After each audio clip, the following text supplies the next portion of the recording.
to apologize to some of our viewers on the Bossier Watch side. We lied to them Tuesday night. We just straight up told them the biggest fib of 2021. Yeah, we said we were not doing another show. That was our last show for the year, yet here we are. Here we are. Well, it would appear that circumstances would dictate that we have to have another show. I mean, there's things happening in the state of Louisiana, and it reaches all the way across the whole state. Yeah, and this we're time going to cover it tonight. And guess what? It's right across the river again, a large part of this. So, yeah, we got several guests this evening. I think 3 guests total this evening, and a couple of different topics to talk about. We're at 10 viewers right now, so we'll ramble here for, I don't know, another 10 or 15 seconds. We'll do our little countdown deal and come back, and we'll get started. Yeah, so the topics for tonight, Rex, I don't know if you realize it or not, but, government creep is out there, and it's coming up on us from everywhere, but it's front and center in Caddo Parish tonight. Yes, it would appear that so. One thing about government, it doesn't like to shrink, it likes to grow. That's pretty much just a given in life. And look, I know you know how I feel about the dadgum mask Nazis. They're everywhere. I'm freaking everywhere. Them and all those COVID shots and all. How's that working out for everybody? Yeah, how is that?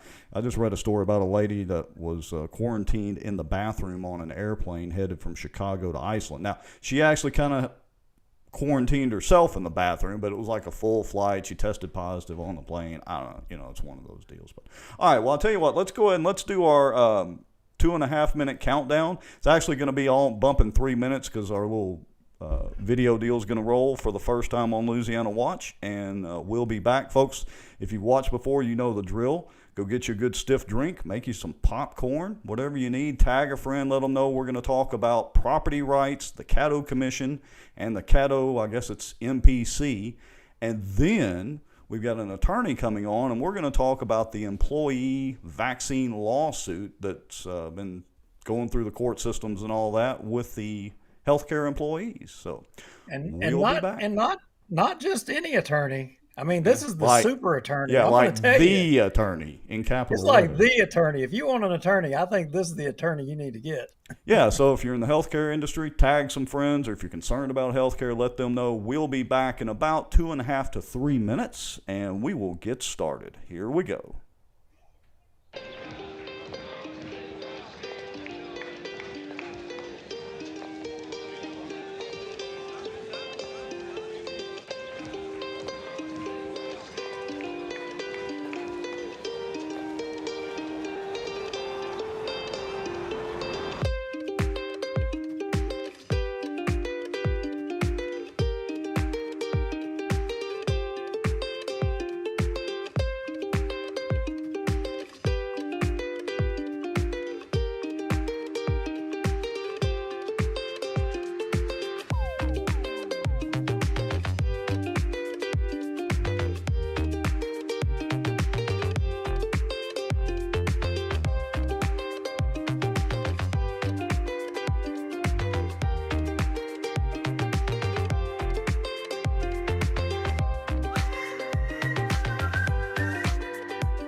This live broadcast is brought to you by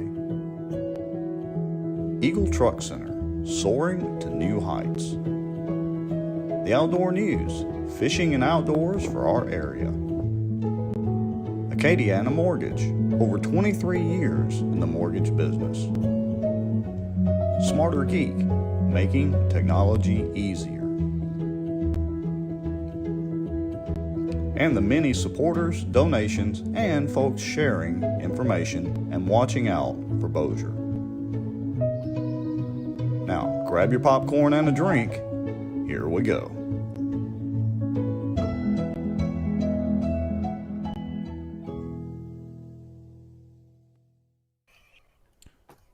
Not that I'm conceited or anything, but I kind of like my little video there. I like that. You're stepping your game up just a little bit, I'm going to tell you.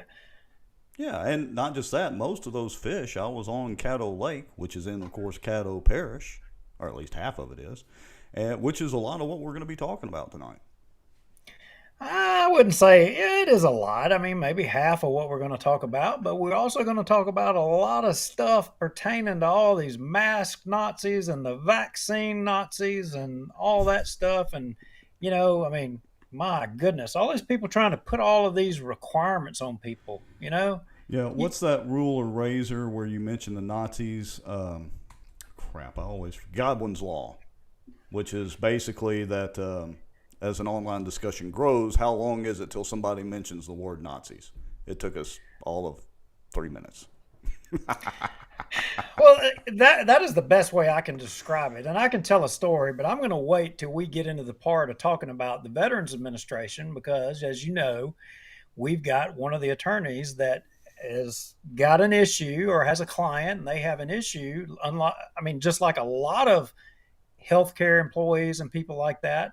This was a little bit different, but I've got a story to tell you about the VA in Shreveport. Really? I mean, and yeah. And when I tell you about mass Nazis, I mean, it's idiotic. It's totally idiotic, but we're going to go there too. Yeah, I wouldn't doubt I'll be nice to the VA. Okay, so are we about ready to go ahead and dive into it? I guess we'll get the normal stuff out of the way. We appreciate everybody watching. We're over 30-something people watching at the moment. Y'all, everybody tag, share, get some friends in, especially if you have friends that live in Shreveport area, Caddo Parish and all that, or if they're in the healthcare industry, because we have the attorney for the lawsuit of the between the healthcare employees and what is it? Is it Oshner's? Shriners? I think we've Both. got Oshners, we got Shriners, and I think we've got some stuff, like I said, happening, you know, against LDH and the Louisiana Department of Veterans Affairs. Yeah, and one more little technical tidbit, too. This will be the first show where we're broadcasting actually to 4 channels to our, of course, Louisiana Watch on Facebook. And first time, Louisiana Watch, we're broadcasting live on our YouTube channel on Louisiana Watch. So just search Louisiana Watch on YouTube if you want to go there. And we're also simultaneously broadcasting to Bossier Watch on both Facebook and live on YouTube as well. So we're like broadcasting to 4 channels. Good evening, Katie Clark. Good evening, Ashley Bullock. Good evening, Toby Thibodeau. We appreciate all you guys tagging folks, and Craig Rice. Glad you're here. Yeah. So our first guess and how we came to this story, Rex, I mean, government creep right here. And it actually kind of popped up.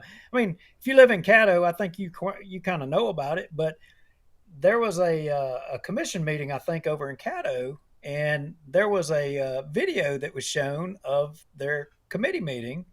And one of our guests was at that committee meeting, and he had some choice words. Yeah, he actually spoke at that meeting and, had some, I guess you would call it, let's be nice and say some constructive criticism, maybe? Very constructive? Yeah. Well, let's roll that. Okay. And let's hear what he had to say, because I really appreciate what he said, and I appreciate how he said it. He wasn't mad. Yeah. He wasn't belligerent. He was just a matter of fact. And I think if we had more people speaking up and saying things the way he said it, I think we would progress quite a bit more in politics. Yeah, well, let's watch a little bit of video. I'm going to switch screens here. Let's see. And that's going to reveal our guests. I'm going to unmute them So we'll just start talking as soon as this video's over, but here we go. To your wants and needs. If you did it along the lines of property standards, where junk is already defined, and you can add whatever stringent you want to, and if the public thinks it's too stringent, then we'll fill this room up.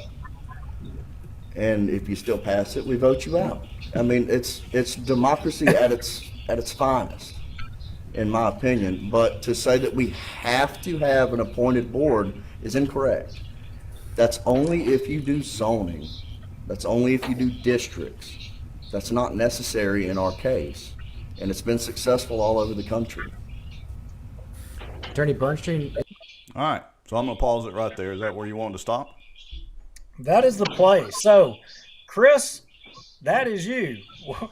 What I got to tell you, I appreciate what you were saying there, and it was just a matter of fact. It was business. You weren't mean. You weren't ugly. You just basically said, look, here, this is the case. Do what you want to do, and if you choose to do this, we're going to beat you at the ballot box. It's that simple. I mean, that's what I took.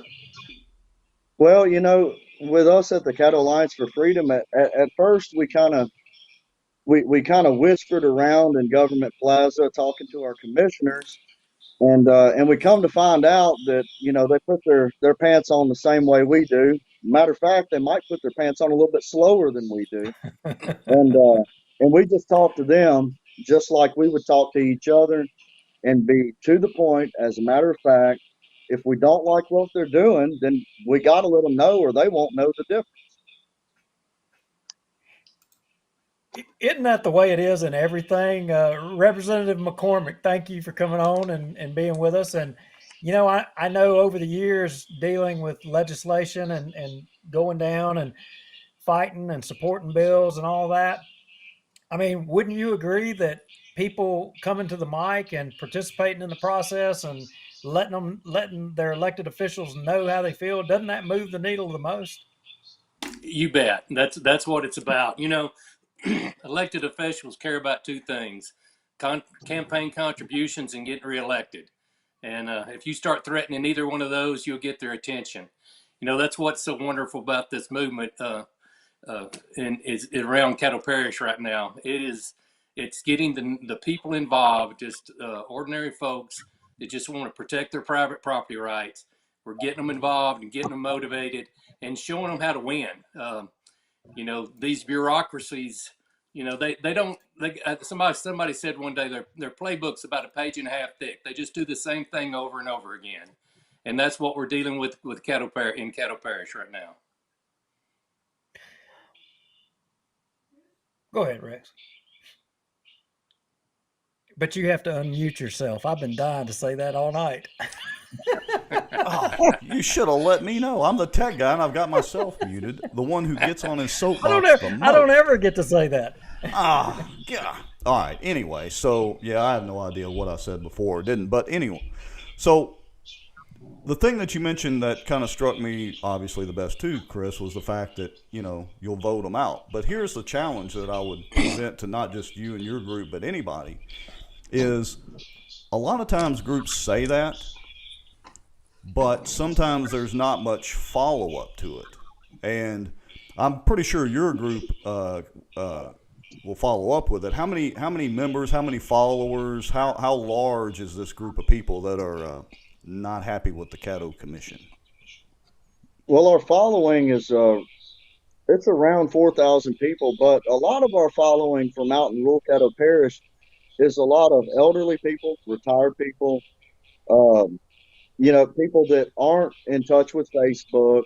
They're not necessarily social media savvy. So we probably have 8,000 supporters, all together. So we have 4,000 that we communicate with on a regular basis, and then we have 7,000 to 8,000 that are ready for a call to action at any time. Well, that's good. And the one main thing that you mentioned there to me was that you said some of the voters were in a slightly older demographic and rural, and they tend to be people that go to the ballot box fairly consistently. That's correct. Yeah, and that's what most of these politicians are going to be concerned with is, not necessarily how many people show up at a meeting as much as how many people show up at the ballot box to do something about it, and how well organized are you? Well, Well, and the way we look at it, as far as sticking that out, most groups like ours and ours probably should have dissipated a long time ago. But you know, private property makes an argument a lot different than others. You can tell people that they're fixing to get taxed to death, and it's a flip of a coin. They may or may not care. But if you tell them that the government's fixing to tell them how tall their grass is going to be, it's a different story. They get a little more excited, and so we've been very fortunate to keep our group together, and we've had our foot on the gas now going on 2 years. now the thing that kind of got this stuff kicked off, and Danny, chime in here on this, but wasn't there an ordinance? I think it was 6071, and then there was I think some other provision like an I-49, economic development thing. I mean, I kind of briefly read over it, and I haven't been over there, but it sounds like to me we're creating two more entities over there. Is that kind of the way this was? And that's correct, Duke, no doubt. Now, this started way before that, but recently what ignited the fire again, it is Resolution 81, which creates a tax district on I-49 north of Shreveport on the interchanges. And what it allows the Caddo Parish Commission to do is to raise sales tax and property taxes on the businesses there without a vote of the people. They did that, and you may ask, how can they do that? Well, this special program, if you annex in, if you leave out the homes, if there's no homes in, they were specially to draw the lines where there were no homes, and that's how they do it. That's the first thing that happened, and I got on the phone immediately when I seen who the property owners were. I got the ones I knew, had the cell phones to several of them. I called them up and I said, hey, did you know the Caddo Parish Commission is putting your property in a tax district, and they can raise taxes on any business that may buy your property in the future? And they said no. They said, that can devalue my property considerably. And I said, yes, I agree. That's right. And so at the same time, they had this ordinance number 6071. And basically what it did was it expanded zoning to all of rural Caddo Parish. And both of these things were voted on and approved by all 12 Caddo Parish commissioners. I'm talking about the whole kit and caboodle. I mean, we talk about Republicans believing, less taxes and smaller government, and here they are growing regulations and growing taxes. And they're doing it in a way that, as far as the taxes go, that that nobody even knows it's coming. If it wasn't for Caddo Alliance for Freedom and sounding the alarm on bringing zoning to rural Caddo Parish, they wouldn't have known that. These commissioners are not going out to these landowners and saying, hey, I'm going to put your property in this. What do you think? They're not going to the citizens of rural Caddo Parish and saying, I'm going to zone your property. What do you think about that? It's my experience when somebody's hiding something, they're ashamed of it. And that's what's happening. I said the other night to my group, I said, I'm a state representative, and going to Baton Rouge and fighting is my job. But it is pretty aggravating to have to come back to my home parish and fight my own Republican commissioners over my private property rights. I'm be honest with you, it's very discouraging. I told my group the other day, we're going to start working harder to find true men and women that stand up with backbone, because we can't be being shanked in the back by other Republicans, and that's what's happening right now in Caddo Parish, and we're pretty disgusted with it. I totally agree with you, and I think we see it across the board. And I may put you in a little bit of a box here, but I see it in Bossier. I see it in different government entities. The Cypress Black Bayou District, that's a district that can just pretty much do what they want to do. And, I know that we had a constitutional amendment on the last election on, being able to enable a levy system down.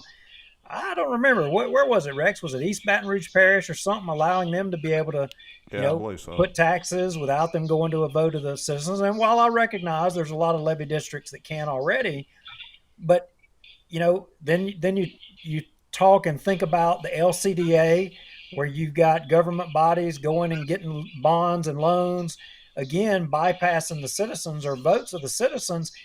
Overall, it's like government is becoming too efficient in, garnering tax dollars from its citizens and excluding the citizens from the process, other than, oh, well, if you just showed up at the meeting the day we voted on it, you could have said your piece and that would have been the end of it. I mean, I don't know. I'm scratching my head. What do we do? What do we do as citizens to get this thing back to where things are put in front of us before they're just rubber stamped and put into law? You know what this tells me, what's happening in Caddo Parish Commission right now, is we don't have not one Caddo Parish Commissioner that's sounding the alarm on these things. Can you believe that? I mean, they're hiding it from them. I mean, it's like me watching a robbery. I'm just as guilty as the person robbing the bank. We can get just one honest member to go, hey guys, y'all may want to look at this. They're going to take private property rights away from you, and they're going to have 5 people that decides what happens in all of rural Caddo Parish, and you're not going to get to vote on it. And if you don't like these guys, they're an appointed board. I think an appointed board is a disgrace to the republic. In a republic, there should be an elected official. That's what Caddo Alliance for Freedom is arguing, that we have ordinances on us in rural Caddo Parish, but every time they put an ordinance, they have to take it before the people and they have to argue the point on every one of them. What are they're wanting to appoint people to this board? Who's going to be on a board that spends hundreds, if not thousands of hours deciding how to tend to everybody else's business in the parish? Now, that's going to be some kind of busybody that wants to run everybody's business. That's going to be somebody on the Green New Deal that wants to control everybody else's property rights, tell them where they can put a fence, tell them when they can cut a tree. And like I said, it's the kicker is we had Caddo Lake's last stand up here when they tried to bring the Caddo Lake National Heritage Area to North Caddo Parish. And I'm talking about we threw a fit. And when they come to North Caddo Parish, come to rural Caddo Parish, going to take our private property rights away, they knew we were fighters and they knew how we fought. So their payoff must be big. And what I've learned in Baton Rouge is follow the money. And there's some kind of financial way they think they're going to benefit from this scam. And I don't know what it is. I don't know if it was if they had to trade their private property rights away to get that tax district along I-49. I don't know who it is, but they're trying to funnel money to somebody. And, I do want to say to the audience this too. We don't, Chris, Caddo Alliance for Freedom, our first step is not to call public meetings and throw down the gauntlet. I've been talking to these commissioners for months and months and months since we run legislation in Baton Rouge that put, what's the act number, Chris? Act 294 in effect. Talking to them about how we move forward with private property rights in Caddo Parish, and pleading and talking to them. And right before we started this public movement, I sent them an email. It was pretty straightforward, and I told them, I sent it to all 6 Republicans. I said, listen, guys. I said, the people in rural Caddo Parish are going to be livid when they figure out you're taking their private property rights away. And I said, I'm one of them. I'm one of those private property owners, and I'm going to be livid too. I said, there's a PAC being formed called the Liberty PAC. It don't matter when you run for public office again, that PAC is going to attack you. You're in a race against a Democrat, we don't care. We're coming after you. You're not going to take our private property rights away. And I sent this email to them. Not one of them called me. Not one of them texted me. Not one of them replied to my email. They knew what the price of admission was to this contest. So like I say, the payoff must be handsome for them. Well, let me ask a question here and get educated a little bit, because I've only been kind of vaguely aware of what's been going on with all this, just, seeing some Facebook posts and that sort of thing. Is this a new thing that the Caddo Commission is trying out, or did there used to be an MPC or anything like that? I think, Duke, correct me if I'm wrong, I think we got something similar to that over here in Bossier Parish right now, but is this something new that they just ginned up out of the thin air? Give them some history there, Chris. Yeah, I was going to say, let me take this one because there's a lot of moving parts to it.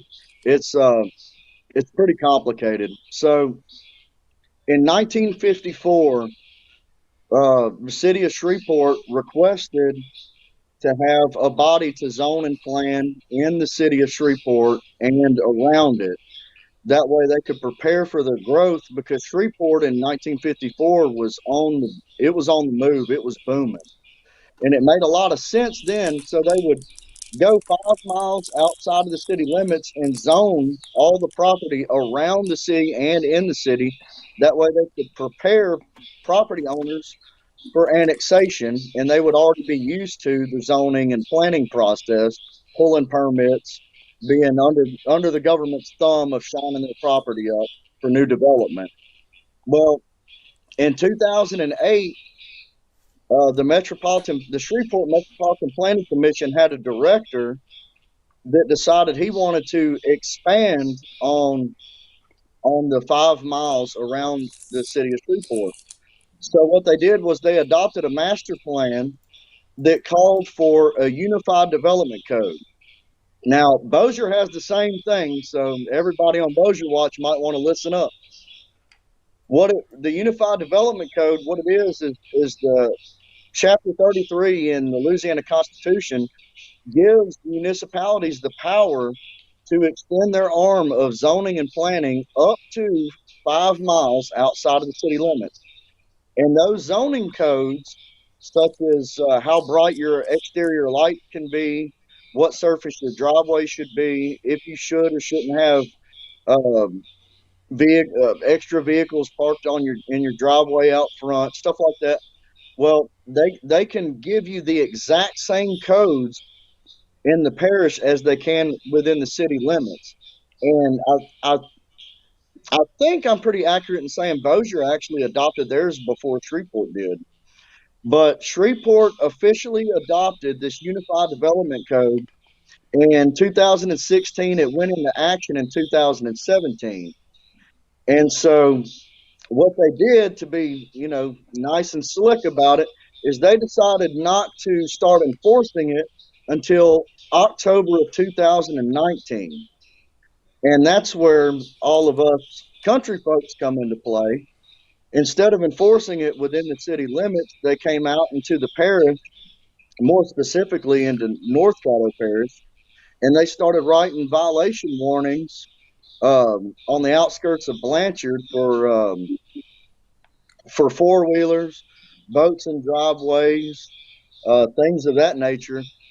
And I guess assuming that some of us that live outside of the city limits would be, good little citizens and pay a fine and do right by the city of Shreveport. Well, unfortunately, there was a couple of us that were watching.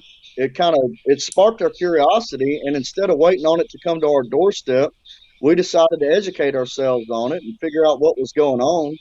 We went to the MPC, we went to the Shreveport City Council, we went to the Caddo Commission. We were as kind and as concise as possible and asking them how we can get rid of their rules, in the unincorporated areas of the parish. Well, of course, the MPC, and they informed us that the City Council and Caddo Commission, give them the rules. They just enforce it. We go to City Council. City Council says, country don't come to town no more. We don't control y'all. You have to go to your Caddo Commission. All of us are blue collar workers. We're not politicians. We're not teachers. We're not activists. We don't know anything about it. So we do now. But so we go to the Caddo Commission, and they kindly patted us on the head and said, it's state law. Too bad, so sad. We can't change it. You abide by our rules and get over it. But we appreciate y'all coming down. And so, the more we dug deeper into it and the bigger our group got, we have lawyers, we have educated peoples that are in our group that help us kind of inform ourselves. We taught ourselves how to read a lot of these laws. We talked to a lot of attorneys. And now, we go to them, we say, you can change the law. We know you can. And one commissioner specifically says, you know, we can't do anything about this. And he laughed at us and he said, maybe you need to get your new state representative, Danny McCormick, to change the law. See how that works out for you. Challenge And accepted. so we held him to his word. We went and we sat down with Danny in a church cafeteria, and we talked about it, and he made it happen. And we changed the law in less than a year. And so here we are now. We come back to a year and a half, a year and a half ago. We went to the Caddo Commission. We said, okay, we had the law changed. Now you have the authority to do whatever you want to with zoning, planning, land use, whatever the case. Now you have the authority, the power, the capability that you said you didn't have. And so they kind of crawfished on a little bit, and they said, you know what, we'll put together a citizens advisory committee where they can reach out into their community and they'll advise us on what to do. Well, I was fortunate enough to be on that committee, and we did put together a plan. And unfortunately for the majority of the commission, it didn't include a planning board. It didn't include zoning. It didn't include planning. It strips all of the Metropolitan Planning Commission or any idea of a board from Caddo Parish, and it leaves them with property standards and property standards alone. Well, instead of taking the advisory committee's resolution, they propped up this 5-man board for zoning and planning. They completely ignored what the people wanted in Danny's bill, what the people wanted in the Citizens Advisory Committee. I mean, for the past almost 2 years, we have completely jumped through hoops to make sure they had the authority to remove Shreveport and any city dweller from any kind of bureaucracy that had anything to do with our private property. Well, the commission turns around and they went ahead and did whatever they wanted to do anyway. They want to turn around and give us a body back anyway, and all the same rules. And instead of it being 5 miles outside of the city, well, now they have the authority to do it from here to Arkansas. They have the authority to do it from here to Texas. All over Caddo Parish, they have the authority to tell people what they can and cannot do with their private property, and they're taking complete advantage of it. And so now we're not whispering anymore. We're not begging anymore. Now we're demanding that they do exactly what we went to Baton Rouge to tell them to do. There's no more asking. Now if you do what we asked you to do, or we will get you gone. Well, I got to tell you, I love that. I like the sound of that. But Danny, across the state, I mean, what Chris just articulated, I can't help but believe that people in central Louisiana are not or have faced, these same kinds of issues. People in Lafayette, people in Monroe. I think this is something that probably happens a lot across the state. And what would you say? And I know that in this case, I heard the audio where the example was given by the attorney. I guess it was for the commission that, what would you say to the people who, if all of a sudden I bought this house out in the parish and tried to get away from everybody, then all of a sudden there was this, oil field yard put in next door to my property and I'm stuck. That's why you need to have all these rules. I think that was what the guy was trying to convey. What would you say about that? I would say that oil field yard has the right to be there just as much as you do.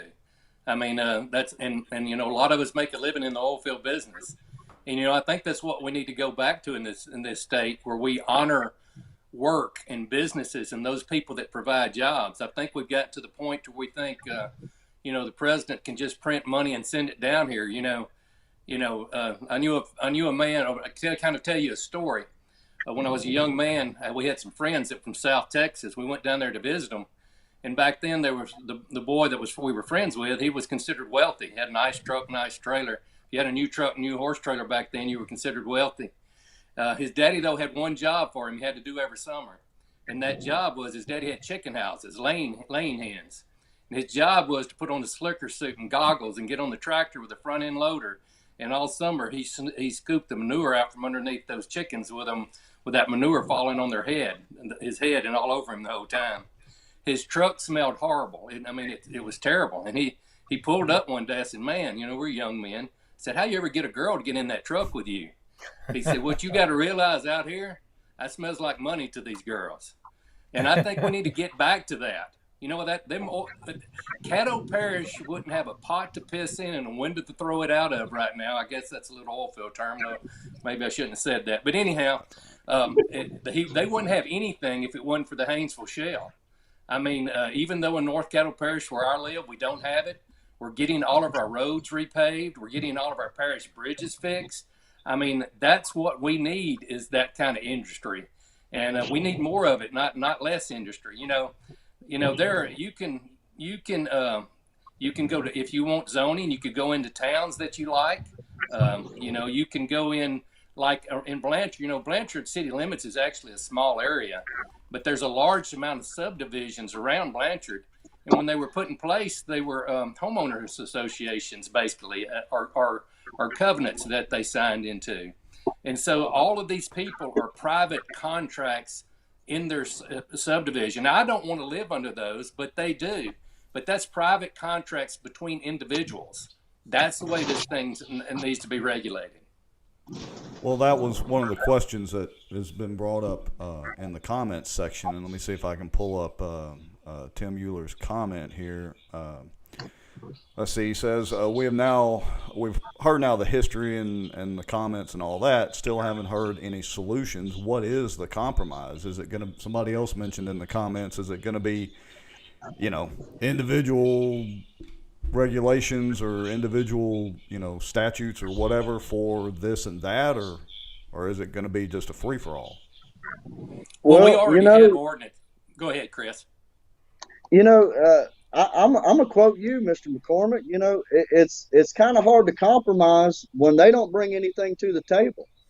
What does the commission offer us for zones, planning, rules?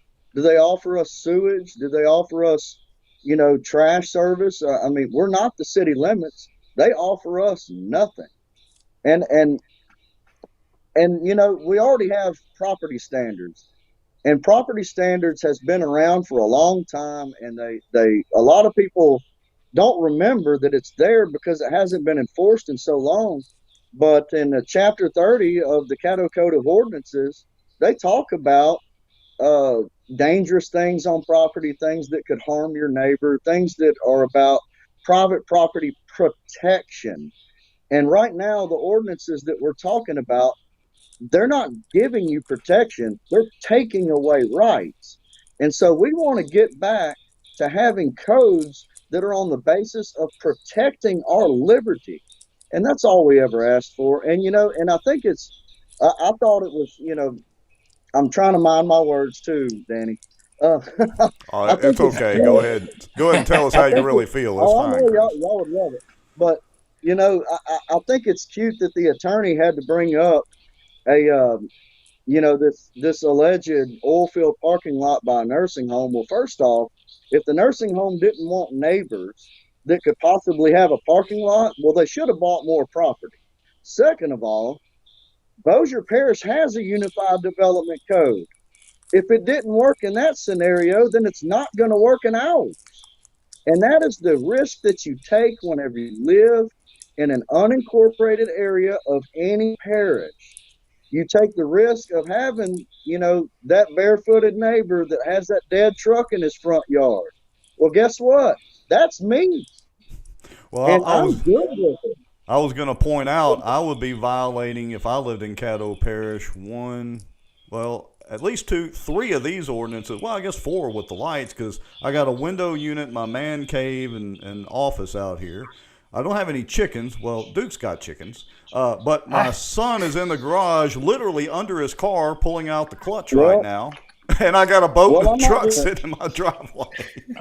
I don't want to I let too got many cats out of the bag here, but some of those pictures that you're showing right now are pictures of some members of ours. Hey, So, it's all right. but the rules are so stringent that they could find a non-compliance anywhere on any property at any given moment. I mean, when we talk about an exterior lighting ordinance that talks about a foot candle, you can't have an exterior light that's brighter than a foot candle. What? Nobody knows what a foot candle is, My but neighbor, we look look, it up. my neighbor, it's like National Lampoon's Vacation. You know, when Chevy Chase plugged in the lights and it blinded everybody and cut out the nuclear power station. That's what my neighbor looks like all night, whether it's Christmas or not. Well, the thing about it is a foot candle, the moonlight is brighter than a foot candle. The flashlight on my phone is brighter than a foot candle. That means every single porch light in all of Caddo Parish is non-compliant. If they want to give you a ticket, they will give you a ticket. It's what bureaucracy at its best. And you know, what I got a question, and Danny, give that answer, but also answer this for me. What towns, kind of what areas of Caddo are we talking about here that this applies to? Because you've got some other cities in Caddo that I think maybe this doesn't apply to, but what are kind of the general areas where maybe folks that don't know what's going on, who are the people that this is actually affecting? the people out in the unincorporated areas of Caddo Parish. We're not talking about inside the Freeport city limits. We're not talking about the inside the Oil city limits. We're not talking about inside the Vivian city limits. We're talking about truly rural Caddo Parish. I have 11 towns and villages in my district. Of course, Plain Dealing is in my district, but 10 of them are in Caddo Parish. This doesn't apply to them. They have their own ordinances, and we support that.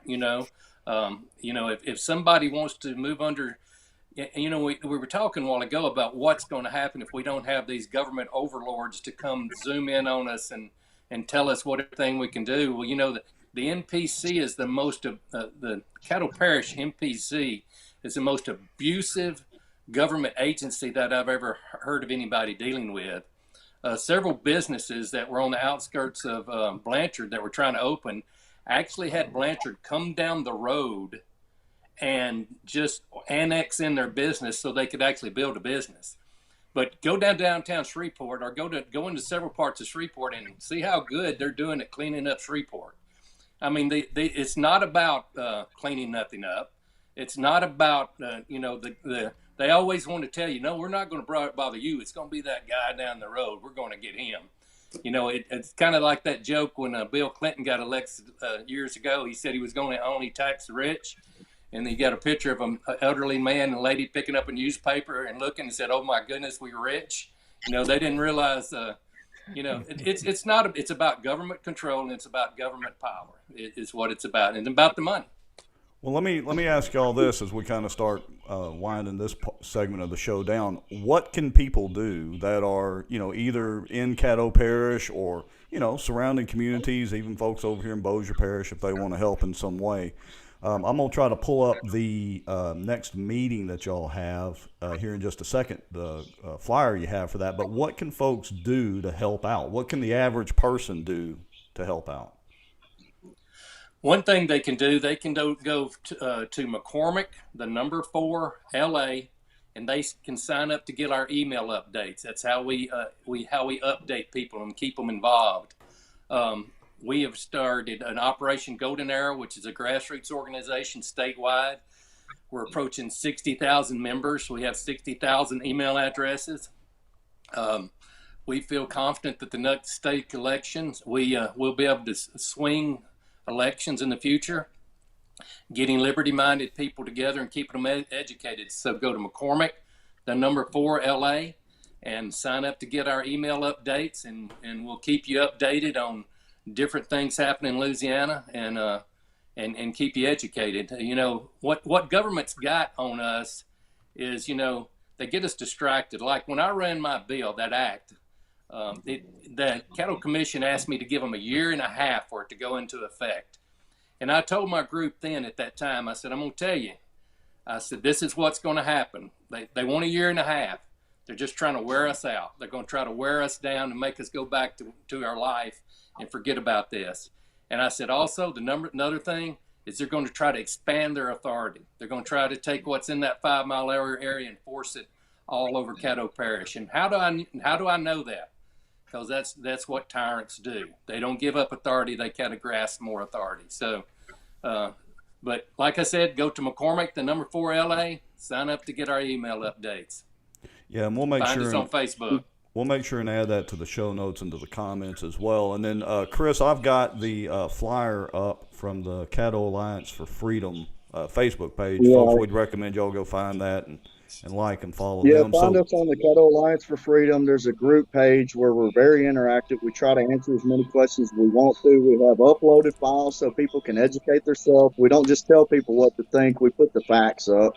And then we have another grassroots meeting at the Greenwood Cowboy Church on Highway 80 next Tuesday at 6 p.m. And we're going to try to, spread the information. A lot of people aren't on social media. I mean, maybe some people could bring their grandma to our meeting, shake our hand. We can talk about it. People that disagree with us are invited. Every single Caddo commissioner is invited. I think I know y'all ready to kick us off, but I think our message to everybody, and this includes Bossier, because Bossier, and I want to be real quick on this. I can't remember his name, but the Bossier engineer came to the Caddo Commission meeting to present the I-49 corridor and to talk about how Bossier doesn't enforce the UDC. And I know y'all's audience is a lot of Bossier, so I just wanted to talk about it real quick. Well, he said in that Caddo Commission meeting, when they asked, they said, so you have almost an identical unified development code as us, but you don't have the same problems we have. And he laughed and he said, well, we haven't started enforcing it yet. So everybody in Bossier needs to keep that in mind. We might be setting precedents for Bossier Parish too. Now were you talking about the parish engineer, or are you talking about city engineer? I believe it was the parish engineer. You'd have to go back. It was a Caddo Commission long range planning committee meeting when he gave a presentation on how Bossier handles zoning and planning, because they didn't understand why Bossier doesn't have the same issues that Caddo Parish has. And the answer is Bossier has yet to enforce it. And when they do, it's going to come down like a ton of bricks, just like it did to us. And they're going to do the same thing Caddo Parish did. They're going to wait. They're going to sit on it and wait until it's been law for what they would call forever, and make you think you can't do anything about it. So I would keep my eyes peeled across the river. Well, Chris, I got to say, I really appreciate you being on the show and giving us a great lesson. But darn it, you didn't have to remind them that the stuff's on the books. Thanks a lot, man. Well, now you better believe they don't forget. They know they're sitting right on top of them. If they run short on something, they got those in their back pockets. The same thing Caddo Parish did, same thing Shreveport did. They say, you know what, we're in bad shape. Let's go hit these bumpkins. But I think the number one message that the Caddo Alliance for Freedom is trying to get out, and I see Jessica's kicking and screaming in the comments, the main thing that we try to get out is love on your neighbor. If somebody's grass is too tall, go knock on their door and see if they need help. Maybe they're having issues. I mean, 9 times out of 10, that's exactly what's going on. They need help. Maybe their lawnmower's broken and you can lend them yours. Maybe you can fix it for them. Because us country folks, that's what we do. We talk to our neighbors. We love on our neighbors. If they need the help, by God, we're going to help them. We're not going to call the property standards. We're not going to call the Metropolitan Planning Commission. We're not going to call our commissioner and say, my neighbor won't move that dead car. We want to ask our neighbor, what part does that dead car need? Because that's how we are. And if we're not like that, then we should put enough property in between us and our neighbor to not have to worry about them. But my God, the people inside of Shreveport and the people in the outlayers of Shreveport, they need to reach out to their neighbor and be neighborly. And I know social media has kind of ruined being a good neighbor a lot, because you don't have to talk to people. but it is still a thing. You can still shake a hand. You can still make eye contact. You can still talk to your neighbors just like they're your brother or your sister, because that is what the Bible says we should do. You should be neighborly. Love your freaking neighbor and quit calling the authorities on them, because once you do, they're going to make an ordinance that's going to overreach, and they're going to take what you have and what your neighbor has. Preach it on, brother. Amen to that. Can't argue with any of that. You know why I love that group so much. There you go. All right. Well, appreciate anything it, else, Chris. Yeah, anything else we want to share real quick, Duke? Any final questions or anything? I think that covers it for now, and we'll follow this. And as it progresses on, if we need to get Chris and the Caddo Alliance back on, and Danny, I think is going to stay on with our next guest, because he had a little bit of interest in some legislative activities that pertain to the next subject matter. But we will be on top of this, and probably I'm guessing this isn't going to be a topic that goes away anytime soon. Yeah, I don't think so. And yeah, Chris, y'all are welcome on anytime. If you need to, try to get the word out or something, just let us know, and we'll make sure and have you back on. And if we can, we'll try to attend some of the upcoming meetings, or whatever. But it just kind of depends on what nights we're doing shows. So anyway, we appreciate you being on. Well, I surely appreciate y'all having us, and we appreciate y'all helping us spread the word. And we'll come back anytime. I love the show, and we'll see y'all Tuesday, hopefully. All right, Chris. Sounds like a plan. All right. So, okay. Yeah. Now we're going to transition to my favorite subject, in which, I hate government creep. I know Danny does too. I mean, I've only met Danny really kind of one time before. I followed him a little bit, but I think the last time I saw Danny, I made somebody's legislative assistant about jump all the way to the ceiling and yelling expletives. And wait, surely not. Danny was probably standing there, what the heck have I got myself into here? Hey, I'm from North Caddo Parish. Nothing surprises me. There you go. Now, moving into our next subject, and I call it, COVID madness and the mask Nazis and all of that. And, and I'm not belittling anybody. If they believe you should wear a mask, that's fine. If they believe you should get, a vaccine, that's fine. But I think they also should respect my choice that I don't believe in wearing a mask and the vaccine. So, Danny, you had a bill, I think, that you tried to get pushed through in the legislature, and you and Kathy Edmonston came up a little short. And you want to tell us a little bit about that? Well, I did have one this year that got vetoed, but the one that I was most proud of was when in 2020, a House Bill number 49 that I ran, which basically made it where you can make the COVID-19 vaccine mandatory. We went in front of the Health and Welfare Committee.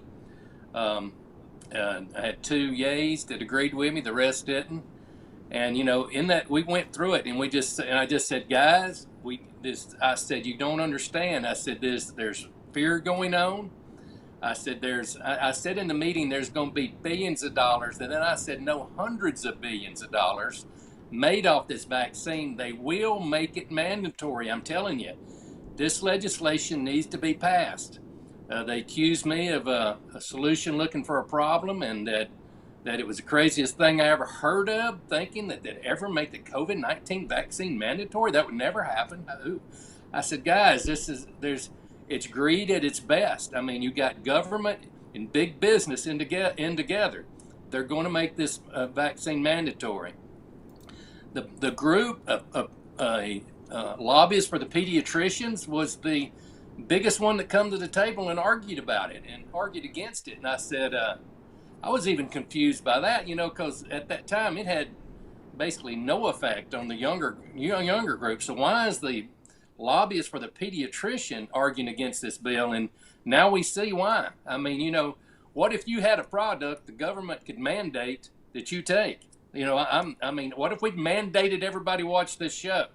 I mean, and we're going to put them in jail if they don't. And, the world's going to come to Now you're talking. Wait a minute. I got to stop you right there for a second before we bring Shelly in. But you mean that vaccine's not actually free? Is that what you're telling me? No, they took that money from our kids and grandkids and to make those vaccines. But hey, you know, that's big business and big government. You know, one of the definitions for fascism is when big business and big government get into bed together. And that's what we have going on right now. You know, I'm going to run another bill this year that's going to say the same thing. I imagine a lot of those people that voted against my bill are going to be shocked, because behind me, sadly, so sadly, if they would have just worked with me on this, behind me this year is going to be, the room is going to be full of people that have lost their jobs, been discriminated against, people that are going to be vaccine injured. And all that my bill did was just give the people a choice. I mean, even one of the members that voted against my bill is vaccine injured now on the Health and Welfare Committee. I mean, it's so sad that, you know, that government works the way it does. But, you know, the room was full of lobbyists against my bill too. Now, you know, it's not helpful when you got a room full of lobbyists fighting you, but I think you've got a lot of legislators, folks that work side by side with you that aren't necessarily being as helpful as they could be. And this is me speaking, but I want to ask you, where is Paige Cortez and Clay Sexsnyder? I mean, how come, in my opinion, they haven't been as proactive as they could be? I mean, why do you think they haven't been more out front on these issues? Well, I don't know the answer to that question. As far as the Senate goes, I don't know. I can tell you about Clay Sexsnyder. He traded his soul for that gavel. He's traded his soul for that. He went. The Republican delegation endorsed another candidate for Speaker. He got mad. He went over to the Democrats, cut a deal with the Democrats. John Bel Edwards called all the Democrats, said, vote for this guy for Speaker. So we have a majority in the House, but we got the Democrats picking our Speaker. Now, don't get me wrong. I'm down there to work with the Democrats, but let me ask you a question. If the Democrats had the majority in Baton Rouge, do you think they'd let the Republicans pick the Speaker? Well, they've got him, you know, so his allegiance is lined up with the people that put him there, and that's the Democrats and John Bel Edwards.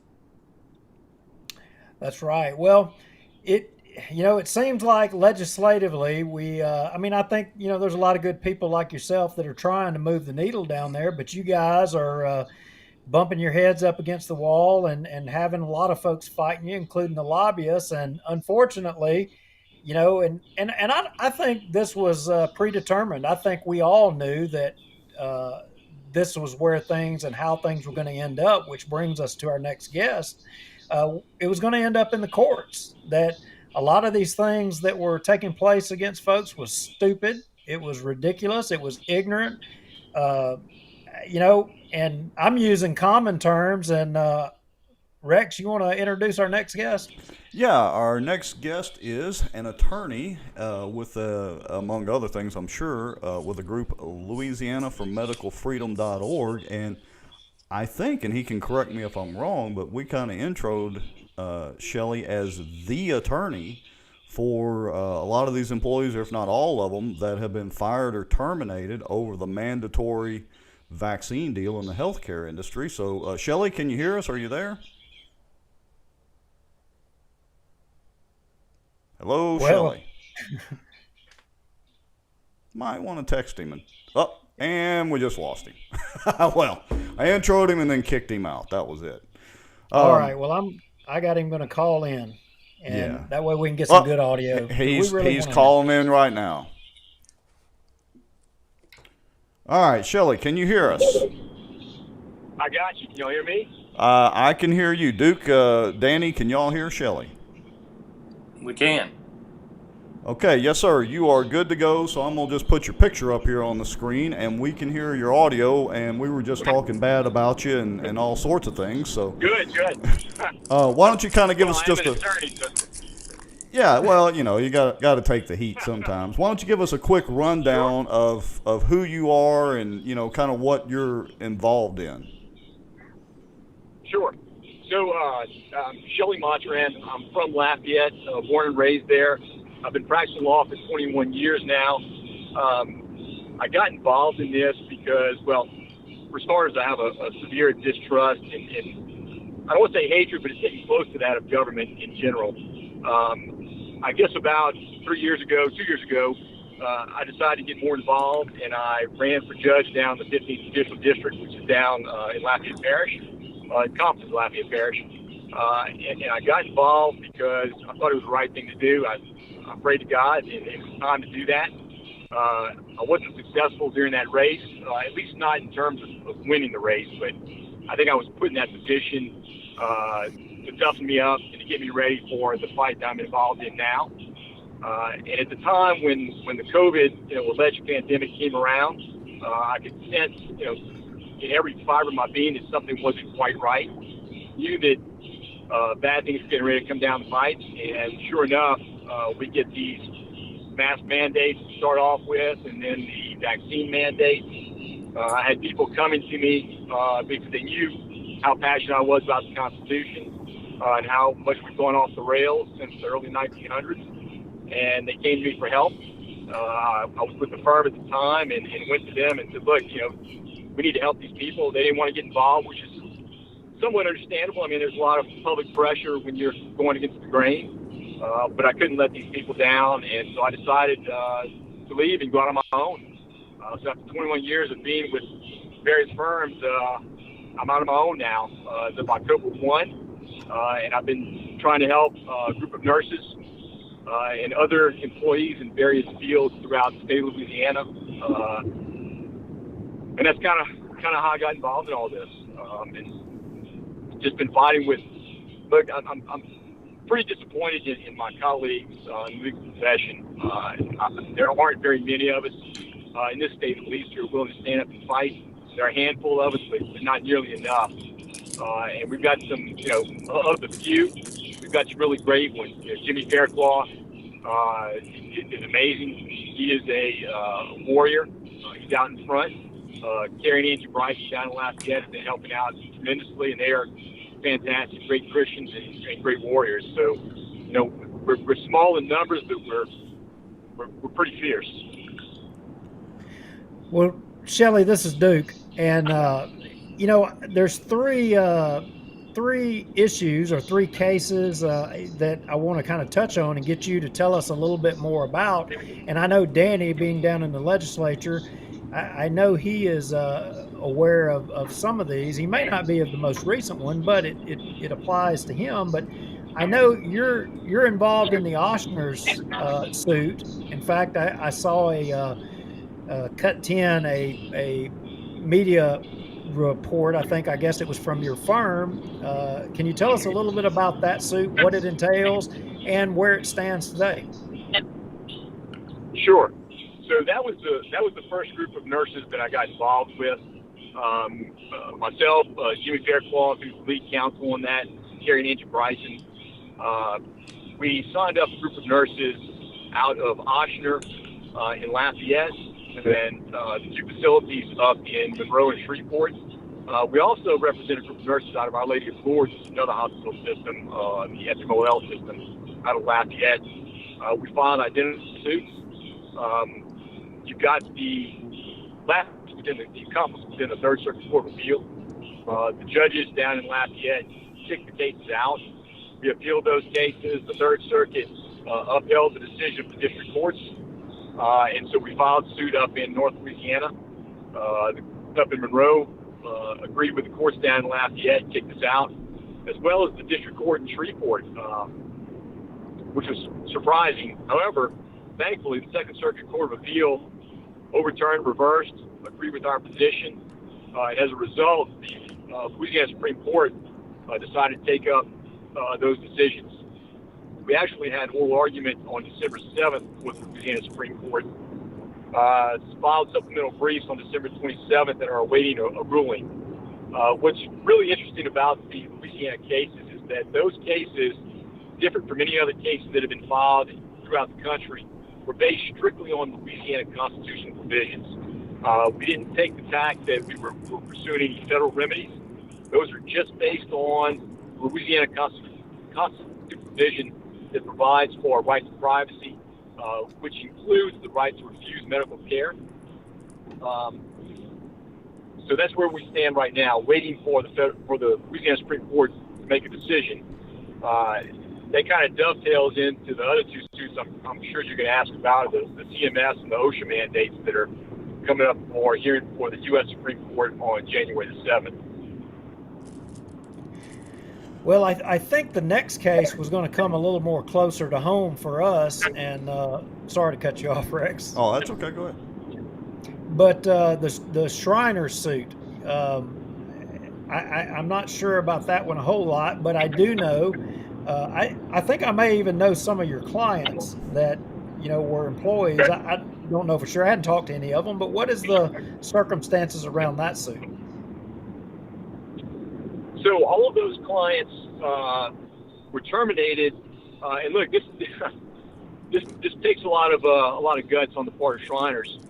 Either the day or 2 days after a federal district court judge in Monroe, Louisiana, Judge Doughty, issued a national stay of the CMS mandates, Shriners had the gall to fire my clients and reject their religious and or medical exemptions. So that's what's happening there. I've actually instituted proceedings before the Louisiana Human Rights Commission, which is very similar to the EEOC, its state counterpart, and that's where that claim has to be initiated first before we have a right to file a suit. So that's where the process stands there. I can assure you, suit is going to be filed in those cases. It just takes a little bit of time to run it through. Shelly, this is Rex. So let me play devil's advocate here for a second, because I've gotten this question several times. What happens with at-will employment in Louisiana? Where does that come into play in this? I mean, again, playing devil's advocate, but shouldn't an employer have the right, to basically fire an employee for anything up to and including the sky's blue outside? Where does that come into play? Well, and that is the argument that Oshner has put up, and Louisiana is an at-will employment state, which essentially means, yes, an employer can fire an employee for just about whatever reason. However, there are certain constitutionally protected rights that you cannot fire an employee for, such as race, religion, sexual orientation, national origin, and there are other things that are listed within the Louisiana statutes, such as filing a claim for workers' compensation. You can't be fired for that because it'd be considered retaliatory discharge under Louisiana statute. There are plenty of ways and reasons that you cannot terminate an employee, even though they're an employee at will, and you cannot make employment conditional upon violation of a constitutionally protected right. That's where we stand right now with the case. So, you're right to a certain extent, but at the same time, employers can't run roughshod over citizens of Louisiana either. Yeah, so I appreciate that answer, and just to make sure everybody's clear that's watching before I get the hate mail and hate messages, is I don't agree with the employees being fired, but again, a lot of people have asked about that, so I appreciate that answer, Shelly. Thanks. Sure. And look, you can send the hate mail to me. I'd love to take that on. Yeah, no problem. We'll just send all that to Danny. I think Danny can handle that better. And let me kind of just interject there, if you don't mind. I think I had something I'd like to add. I tried to run a bill last year that basically said if an employer mandated a COVID-19 vaccine and there was an injury, they would be held liable.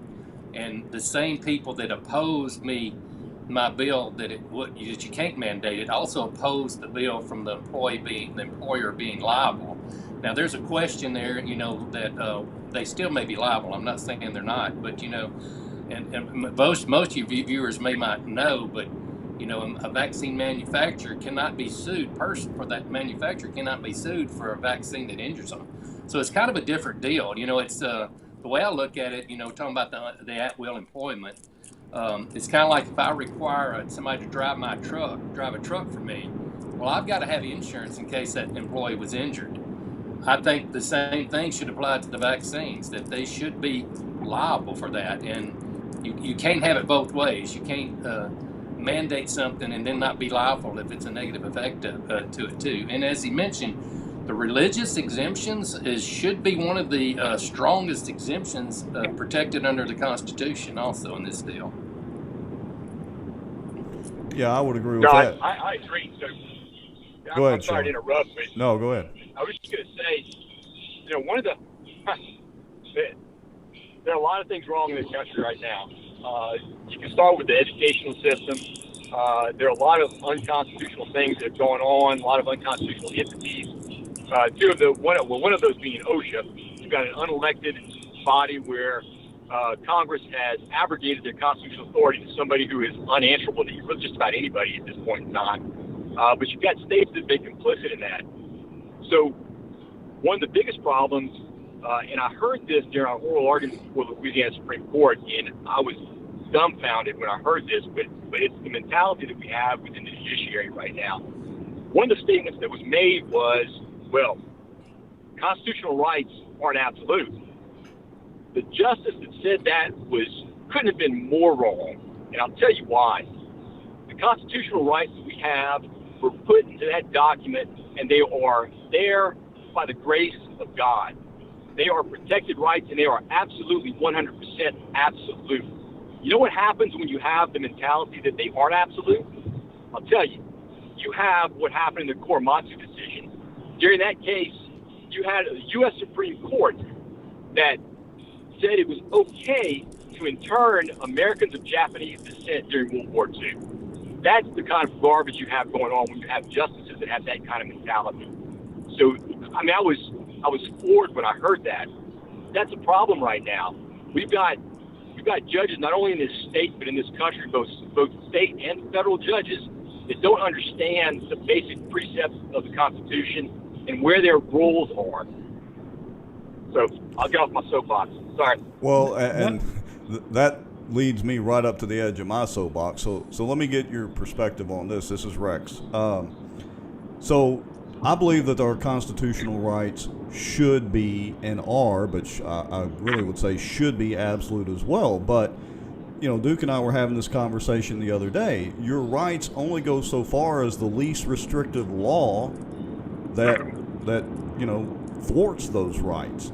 And sometimes the only way to challenge that is through the court system, and you have to wade through all these activist judges and all that. But of course, that takes a lot of money, and so to hire attorneys, no offense, and do all that sort of thing. So, I mean, what do people do? Because it doesn't matter how constitutional something should be. We just, I'm big on our Second Amendment rights. But again, as we all know, those are restricted almost everywhere that we go. And so that leads us into this, the religious exemptions and all that's going on with the COVID deal and these lawsuits. I mean, what do people do when their rights have been violated? Well, from a Louisiana standpoint, I'll say this.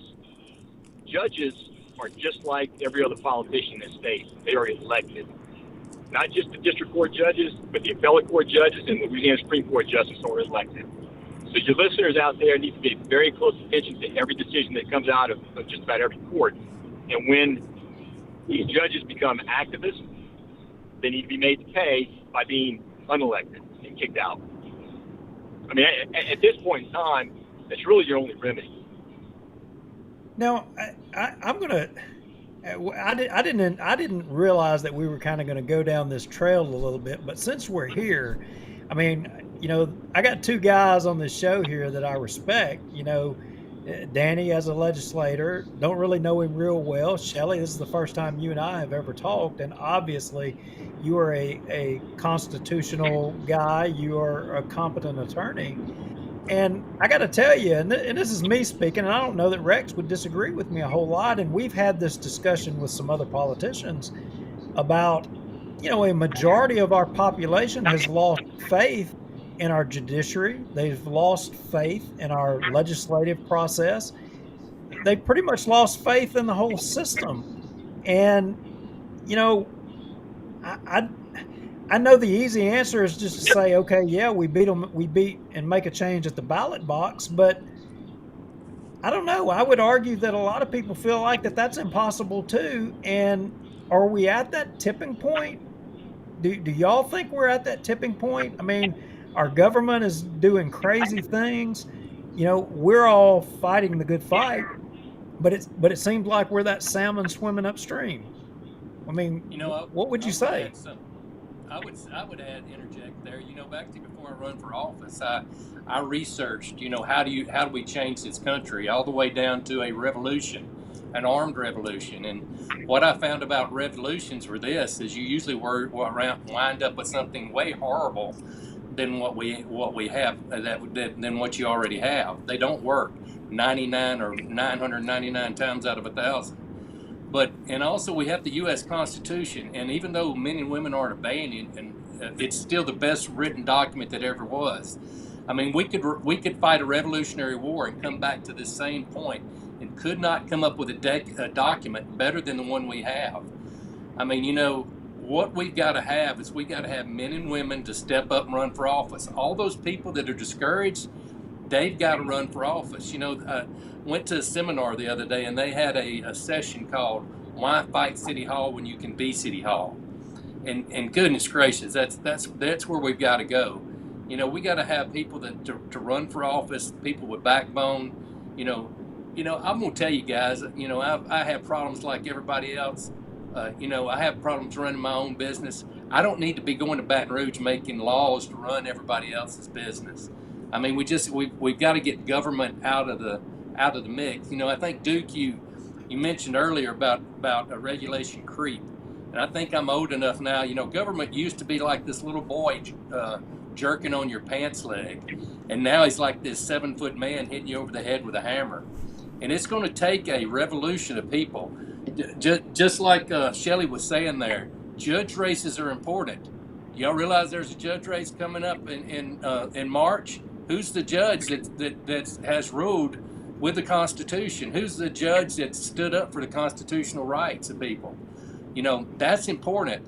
When I was in Baton Rouge, when I first got there, there's this old guy down there from South Louisiana, and we are nothing alike, but I like him a lot because he shoots straight. And I said, man, how are you going to make this vote and go back home to your people? He looked at me, he said, man, this is when I first got there. He said, these people won't remember 5 months from now, much less 4 years from now, what you did. And that's the problem. You've got to have people in the community, like we talked earlier about Caddo Alliance for Freedom, and they're just sitting there in those commission notes and taking notes. And that's what it's going to take.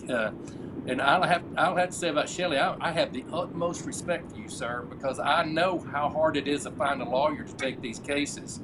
It's an honorable thing you're doing, and I don't know, but I bet it's a great sacrifice. People have been kicked out of their law firms for taking these cases, and that's what it's going to take. But I want your listeners to know we have the high ground.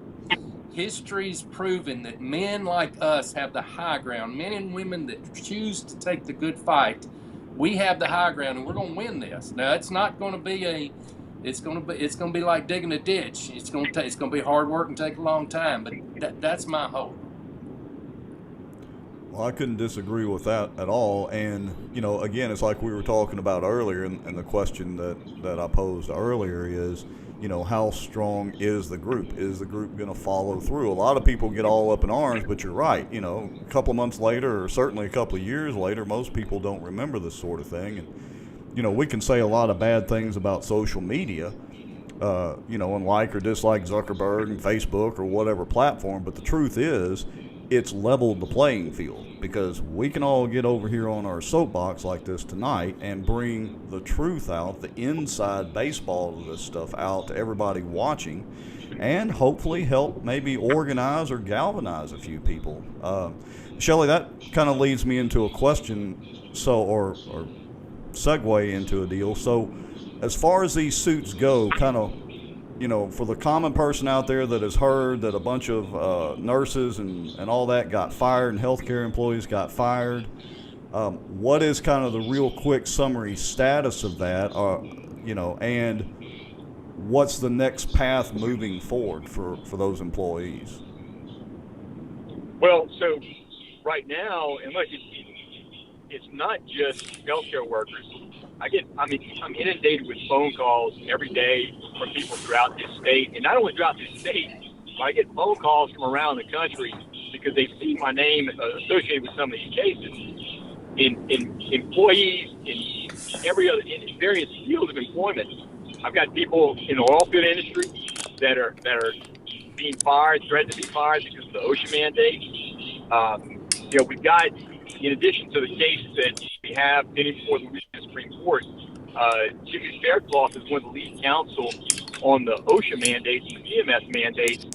Those two cases are going to be argued before the U.S. Supreme Court on January the 7th. What most people don't realize right now is that the OSHA mandate has been suspended until February 1 by OSHA itself.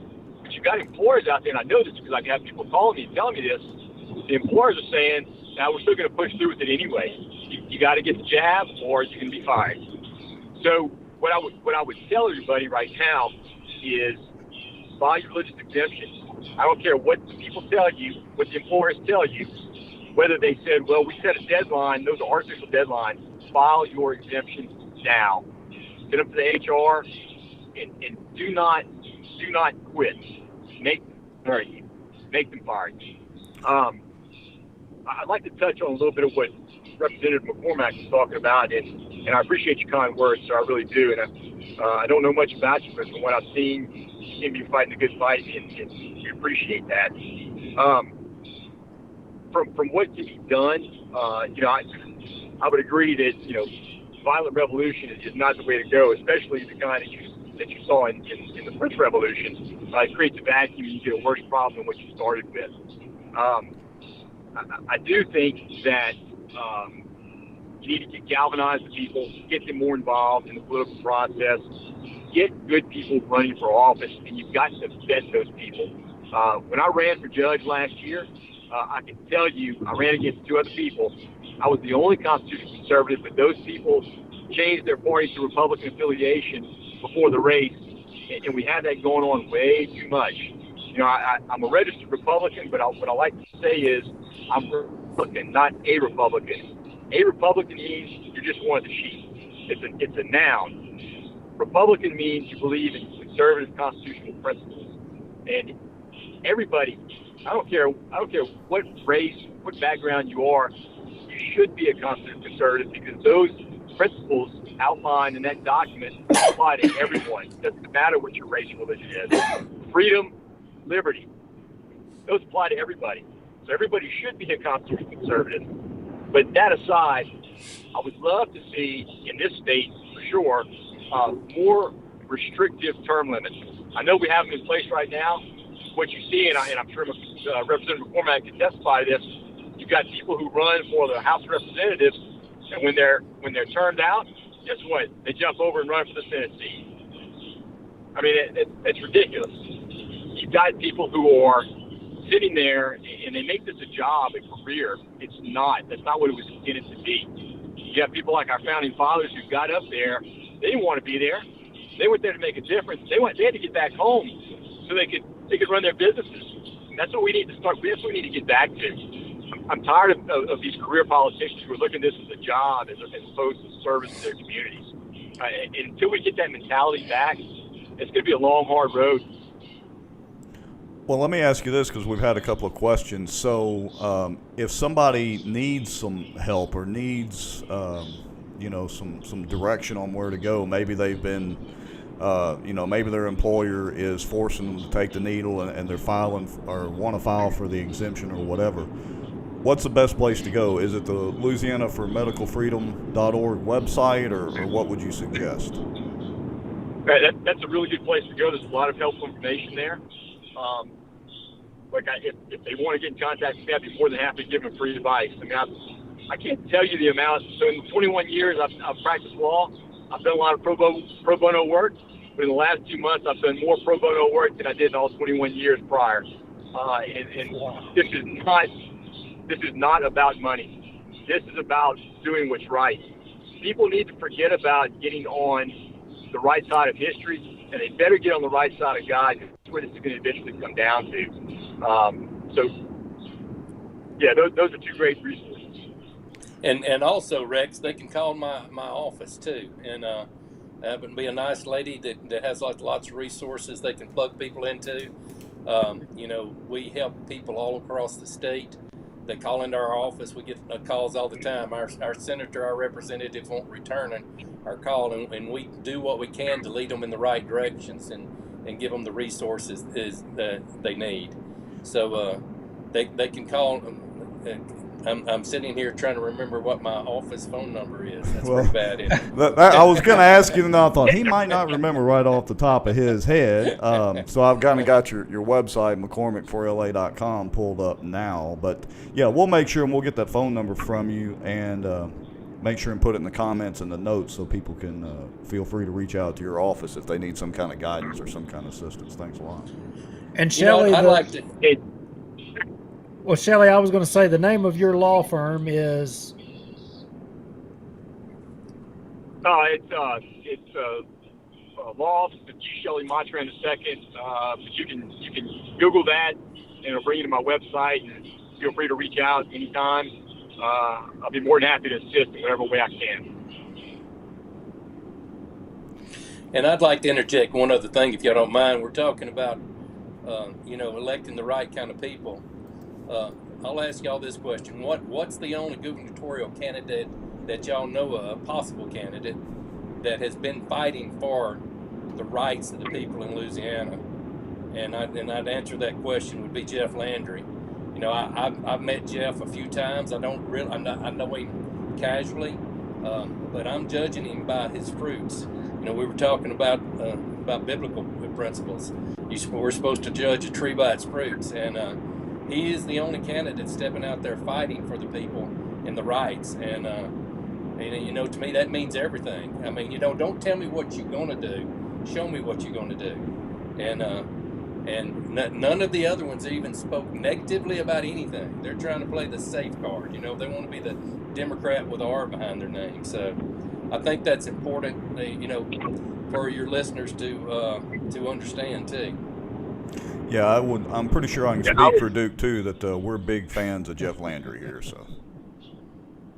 And I would echo those comments as well.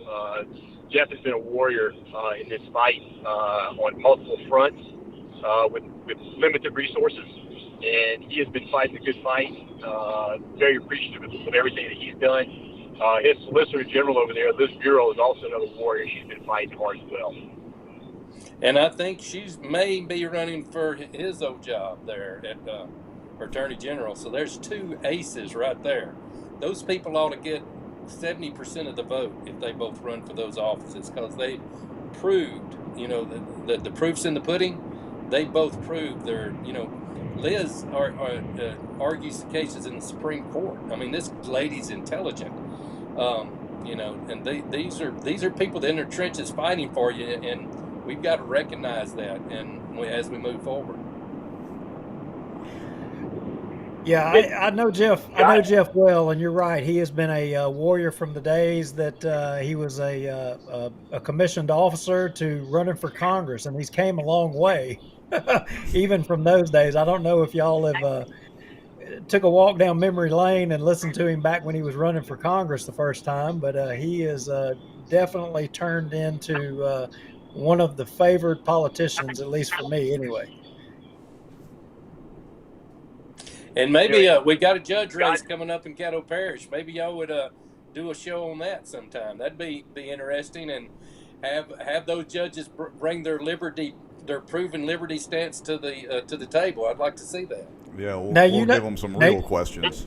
Now, Danny, I could throw a curveball out here and put you and Shelly at odds, possibly here a little bit. Who are the two candidates in that race? Only.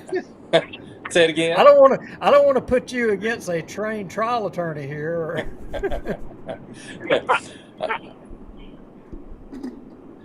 Anyway, what are we talking about? Well, I think one of the candidates in that race, had a ruling pertaining to the subject matter we're discussing with the vaccine mandates. Is that correct?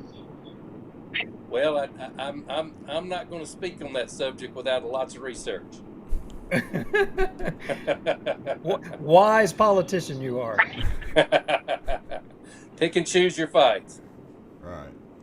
Okay. Well, Duke, what else have we got on the subject list for these gentlemen this evening?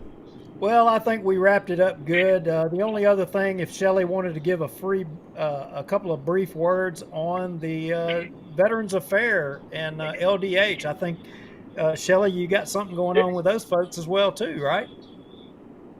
I do. So, and I was getting ready to try to bring that up because I'd be remiss if I didn't.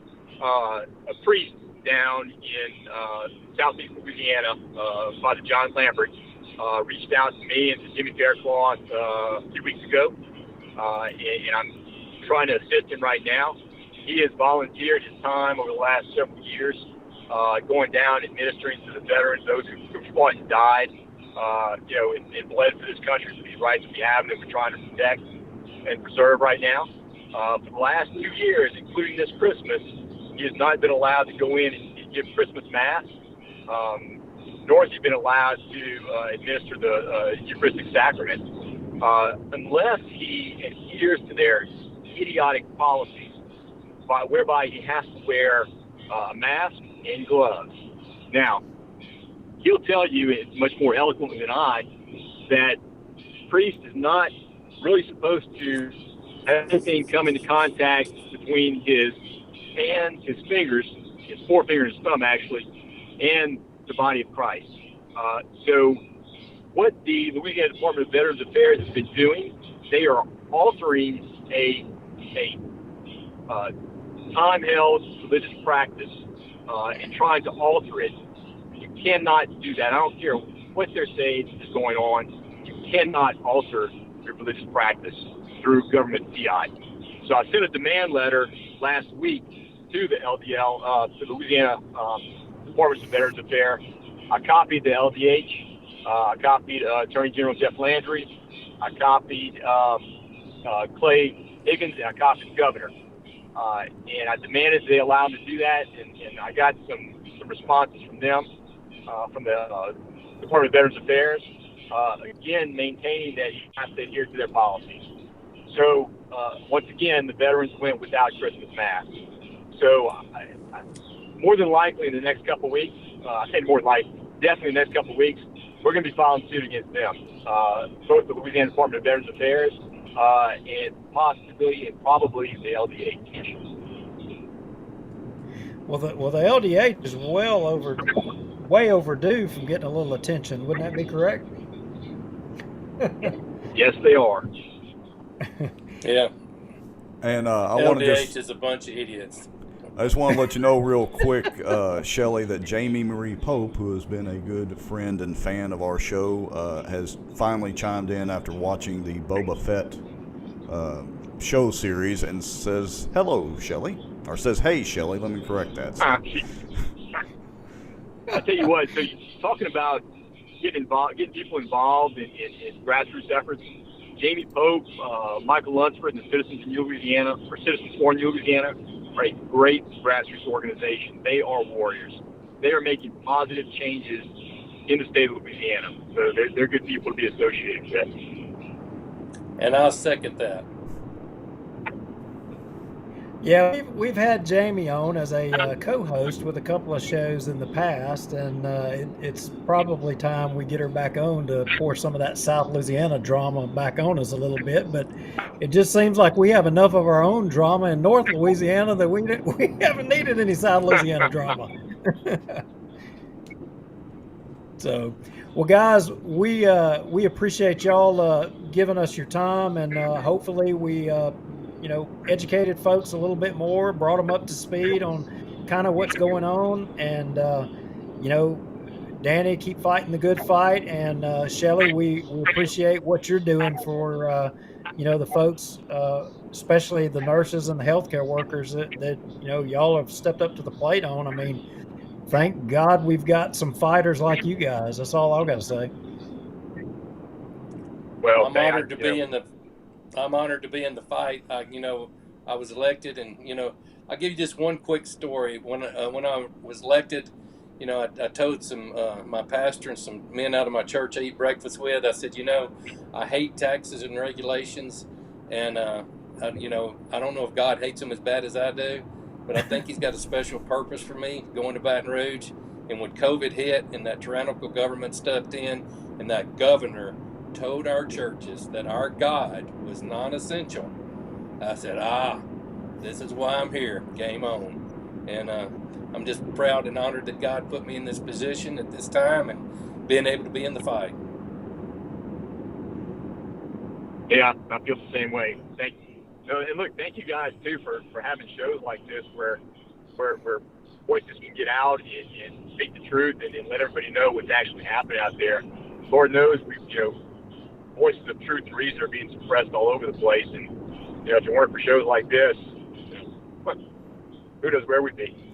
Yeah, and I just want to say, of course, we appreciate both of y'all being on and getting all this information out there. And Danny, like we told you earlier, and of course you too, Shelly, anytime y'all want to try to get some information out, let us know. I mean, we got a decent little following. We got some dedicated people, and this video will probably have 1,000 to 1,100 views easy by in the morning or mid-morning. And so we'll be glad to help y'all out in any way that we can to get the word out. Thank y'all. Thank you, guys. We really appreciate what you do. We know y'all do this at a great cost to yourself, and we thank you for putting the truth out there. Thank you. Hey, it takes a team effort. All right, so I'm going to go ahead and disconnect you, Danny, as well as you, Shelly. And like we said, anytime y'all want to come back on or need to get the word out, just let us know. Thanks, guys. Thank y'all. Thank y'all. God bless. All right, Mr. Lowry, you still there with me? I am still here, and I am glad we did that show. I think I learned a few things tonight. Oh, I know I learned a lot. Like I said earlier, I've kind of only vaguely been paying attention to this whole Caddo Commission and MPC and UDC and pick your other acronym deal going on. And, of course, I knew about the lawsuit and some of these vaccine mandates, but it's always much better to hear it from the folks that are actually involved directly in the fight. Yeah,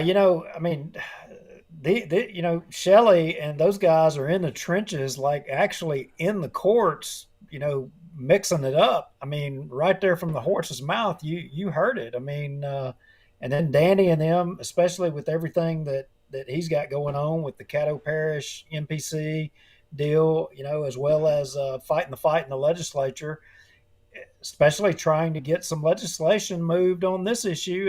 And I think it's insight for people that maybe down to earth insight that maybe don't follow things, hearing it from them. I mean, I think that makes a difference. It makes them understand that while you may not be as educated on the issues, the fact that you have an opinion, these folks need to hear your opinion. Yeah, and your opinion matters. Yeah.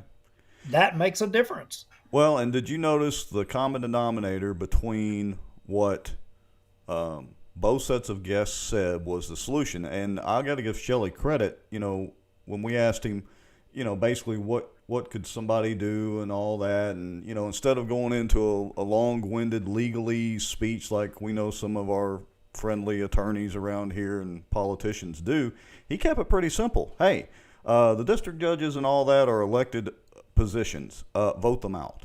And what was the answer to the Caddo situation? Get involved. If they don't do what the folks want them to do, vote them out. I mean, both answers were really that simple. Yeah, that's what Chris said. He said, you know what? You can choose to do it, and that's all right. We'll just see you at the polls. We'll vote you out. Yeah, you can go. Simple as that. I mean, it's a solution to our problems in Bossier. They don't, come around and do what the majority of citizens are asking to do. Vote them out. Simple answer. All right, so I'm going to go ahead and say it. This is the last show for 2021, Rex. If you call me, I'm not going to answer. We're not doing another show. Hey, wait a minute. Folks, we have to be truthful here. That's not how this show went down. The Bossier City Council is not having a special meeting between now and the 1st, so I know. They did cancel that, and you're more than welcome to do your own show if you want, but I'm signing off, and no pretty graphics. You'll have to do it straight from your phone or something. But in all seriousness, you're right. It's been a great show, very educational, and I think not only did we learn a lot, the folks watching learned a lot, and so it was definitely worth go ahead and firing up the software and getting on the social media platforms tonight.